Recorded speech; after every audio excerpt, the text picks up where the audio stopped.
we have a very unstable agricultural sector, and that's going to play into the Great Depression. So far, we've had issues that played into a stock market crash, and we have the agricultural sector unstable.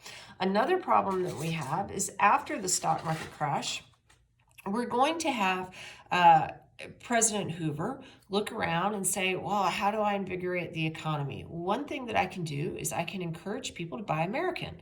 If you buy American goods, then that employs American workers, yada, yada, yada. So how do you get people to buy American? Well, you can pass tariffs on imports, and then they'll be too expensive and people will buy the locally made stuff, right? Sounds good, right? Right? So this leads us to something called the Smoot-Hawley Tariff Act. And what happened with this is a whole bunch of politicians get into the action. And the Smoot-Hawley Tariff Act is going to double tariffs on almost all American imports, or imports that are coming into the United States, I should say. So what does that mean? It means that Americans don't want to buy imported goods. Well, okay, yay, they're going to all buy American, right? Well, how could this go wrong? Do we sell things into other countries?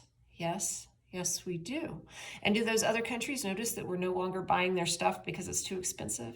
Yes, they do. So what do? They hike up tariffs on all of their goods, which means they destroy our export market. We have something called a trade war. Now, the Smoot-Hawley tariff is a really severe, it was very bad.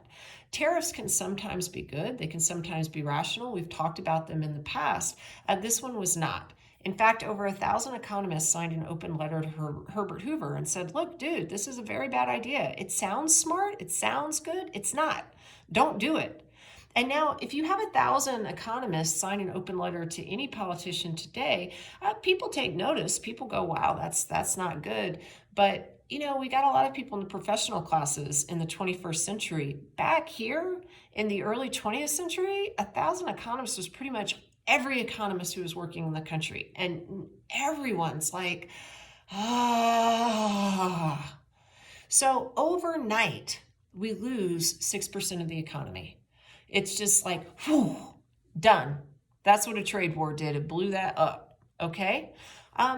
But still, by itself, 6% of the economy even isn't enough to destroy everything. It's just like a stock market crash can't destroy everything. And an unstable agricultural system can't destroy everything. We had another factor, however, and this one's a doozy. This one was related to how much money there was in our system. Now, there's an economist, his name was Milton Friedman. He passed away some time ago, but he was working in the 1960s on the history of monetary policy. And so a lot of these ideas are brought to light by him. And he wins the Nobel Prize for Economics in the 1970s because he looks back at the Great Depression and he notices that our money supply expands too quickly and it contracts too quickly as the Federal Reserve reacts in certain ways because of the gold standard, which did not allow for a flexibility with the money that we printed. And we simply don't have enough money. We needed to make more, and it just didn't exist. We had a system that was created by the government that it didn't work. So monetary policy is tied to the gold standard is going to be a big issue with the Great Depression. And an early thing that FDR is going to do when he becomes president, which is actually very good, is he's going to take us off of the gold standard practically.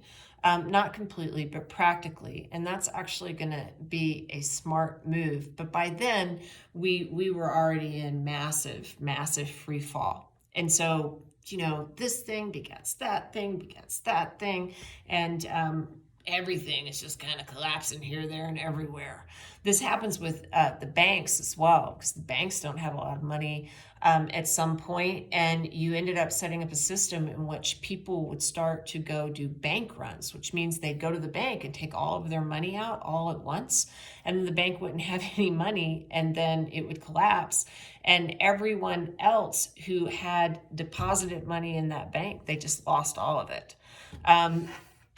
You may say to me, well, why did they lose all the money if they were just passing out the money that the people had deposited? Well, banks don't actually keep every dime that you put into them. They have just a fraction of what is deposited into the bank. And if you've ever seen It's a Wonderful Life, you would understand this. If you watch the scene with Jimmy Stewart and everyone is going to the savings and loan and they're trying to get the money out, that's a bank run. And he tells them, don't take all of it. And he just gives them a little tiny bit, and they're able to kind of live out until the end of the night and survive. If you don't know what I'm talking about, it's fine. You should probably go rent It's a Wonderful Life. It's a wonderful thing to watch while you're at home in a pandemic, because it's a happy movie, much better than Outbreak or anything like that. But bank runs are going to exacerbate the Great Depression as well. So essentially, though, we had a perfect storm.